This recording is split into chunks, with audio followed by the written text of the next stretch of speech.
You know what I'm saying though? Yeah, like people actually want to be famous. That's an actual thought goal. And it's terrifying.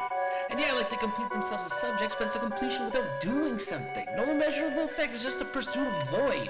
Not even, let me accrue capital. No, it's just, let me become an object in the world because I never had a self. Perfect.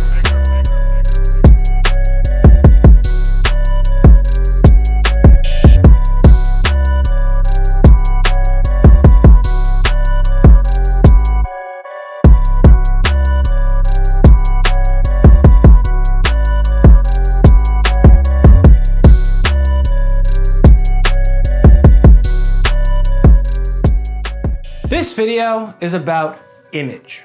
Not an image, but image itself. An image as the collective fantasy that unifies the spectacle. Think of it in the sense of having a public image or as in an image consultant, the notion of which would be completely absurd to our ancestors. Thankfully, we have an endless amount of these images at our disposal. Our postmodern library of Alexandria, the digital stacks of desire. Instagram! Instagram is an ecosystem sustaining the advent of an entirely new mutant organism, the influencer, the predator of validation, and now the career aspiration of every vapid LA teenager. This is perhaps the most hyper-real ecosystem we have ever observed. It's a culture of purely imaginary persona. Ladies, I have a special message for y'all. You guys need this bikini in your life, okay? It's a culture more in the sense of bacterial reproduction. Say, here they are. Ted has just seen one of the many kinds of bacteria. Bacteria are found almost everywhere in our environment. Some float around in the air. Some are in water or other liquids. Still others thrive in the soil. You know, where the hell were protein buckets advertised before Instagram? I mean, that's a perfect hyper-real food, right? It's food without food. By the way, this channel's looking for our first protein bucket sponsor. Just send us the empty bucket and I'll say that I ate the thing and got this enviable physique. Not goals, on to things that used to matter. The spectacle. Our French theorist du jour, Debord, believed that mere appearances are taking over the world in late capitalism. Except that he wrote this way back in the 60s, long before social media. He wrote that we live in a society of constant spectacle and was quite pessimistic about it too. He didn't think there was much hope for the future and ended up blowing out his brains as a means of escape. Not my recommendation. For those of us who remain here, we are witness to the evolution of the spectacle into Instagram, its new host. If you've watched any of the videos on this channel, you'll know that images are particularly important to me. They are like a language, but written in code, and as a code, they can be deciphered and tell us something about the cultural values they embody. You know what? We should get a beer sponsor.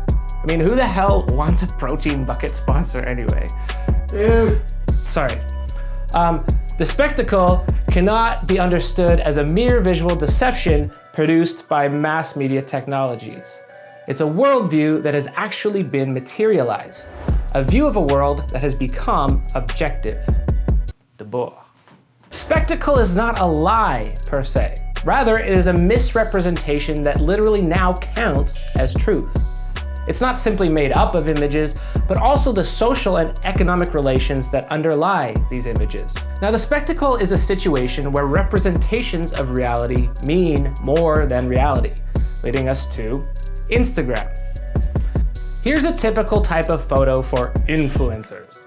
This costume and these props are obviously meant to signify success in a capitalist system. Now, the image is complete in itself such that it doesn't even matter whether this car or this boat belongs to this person. No, standing next to them is enough to convey the message. Where you are standing matters much more than who you are. As this guy absorbs the signification of the car and the boat, wealth, luxury, excess, greed, with his representational persona. As Debord said, the image of success is represented here, whether or not this guy is successful. Here's the first line of the Society of Spectacle. It reads, "In societies where modern conditions of production prevail, all of life presents itself as an immense accumulation of spectacles.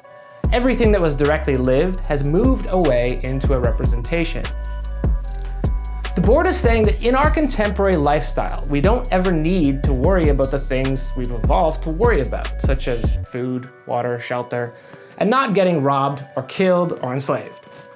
Now, pretty much with all these needs being met, we have to invent desires to maintain an economy. This is where the spectacle comes in. Of course, you don't need branded clothes, so food, cars, politicians. But because we have so few actual necessities to worry about, the spectacle becomes the medium for representations of what we don't need: to participate in consumption, to vote in theatrical elections, to get attention online, or to let your voice be heard by spending either your attention or money. Instagram creates images that simply respond to artificial needs. Become more positive, attractive, popular, rich, follow me. They offer representations and products as a means to these ends. So, says Debord, the spectacle represents the dominant model of life at a given time. It is the omnipresent affirmation of the choices that have already been made in the sphere of production and in the consumption implied by that production. Now, although we can't discuss all of Instagram as if it's a unified entity, not everyone is hawking cosmetics and protein shakes. Look instead at the spectacle of positivity, which is a lot more dangerous. Today I'm going to be talking about positivity. We can give positive thinking, positive questions, positive approaches to life a lot of importance in our life. You decide first thing in the morning by giving yourself that time to realign your brain to positivity. Saccharine positivity culture is perhaps the most dangerous of all of them. As soon as you publicly declare that you're happy within the status quo, why should you ever want to change it? Implicitly, even if you're only posting for your friends, many Instagram users affirm the existent status quo of production and consumption. I travel, I purchase, I live healthy, and most importantly, I feel positive. This is what the spectacle does. It says you can accomplish whatever you want, or that you're already happy with where you're at. As soon as you say that, you're enabling what Debord called omnipresent affirmation. Everyone pretending that they are having a great time, going on adventures, spending money in restaurants, or buying into the latest trends is dangerous, because that isn't true of most of the conditions of your life if you're normal. And by filtering your own post to suggest that everything's just amazing, #blessed, only adds to the sentiment of the spectacle that nothing need change, that we are already living in the best Panglossian lives in the best possible world. Of course, for the wealthy, nothing need change, at least not economically. That would be disruptive. That would require socioeconomic reorganization. The spectacle maintains the status quo through representation, similar to how ideology maintains it through behavior. Watch that video next. Oh, this side. None of this should be considered a takedown or whatever of individual influencers who have made it. For them, it's probably a pretty decent life. But their choices also filter down to the influenced, the rest of us. Here's an analogy. If top athletes take steroids to remain at the top to win races and hit home runs, that's not all that bad, right? There are very few competitors up there competing for those spots. But if we were to tacitly accept their steroid use, then you are affirming that anyone, from pros to amateurs to kids, should start taking steroids if they want to be the best. Influencers are like that. If they're happy and they made it, then it's implied that no one has an excuse to not be happy or to not have made it. And that's just not the way the world has worked, ever. Influencers tacitly communicate that they have everything they've ever wanted. And this in turn compels every aspiring influencer to also say that they have everything they've ever wanted. This positivity trend emerges from that. The spectacle doesn't want anyone to know that anyone else is not having a great time. As Debord said, the spectacle wants to universally affirm the status quo through images. He wrote these words and then killed himself. So why make a big deal of it? Well, really, the majority don't have a great time. We would love to run around in fields of flowers if we weren't at work during daylight hours. Going to the gym every day would be awesome were we not already exhausted from hours of menial work. The problem is that the less successful majority replicate the representations of the successful minority whenever they get a chance to. For Debord, the message of the spectacle is what is good appears. The passive acceptance demands is already effectively imposed by its monopoly of appearances, its manner of appearing without allowing any reply. By and large, Instagram has this monopoly of appearances as the image-based social media. For the most part, that means happiness and success because that is what is required to influence others. Then being ugly, tired, or poor becomes your problem, not a problem of the social organization where most people don't have time for hours of makeup, plastic surgery, time to spend all day in the gym, money for daycare, or pretty much any meaningful leisure time where you stand around taking photos in a park. So, the spectacle represents the dominant model of life, means it's generally asking for your passive acceptance of the spiritual goods that Instagram offers. I am happy, I go to concerts, I can run through fields whenever I wish. I use this brand of shoes and this brand of protein powder. Not only does this apply to the lives of very few people with access to the social capital, but also covers very few of the experiences that shape real lives beyond the images of Instagram.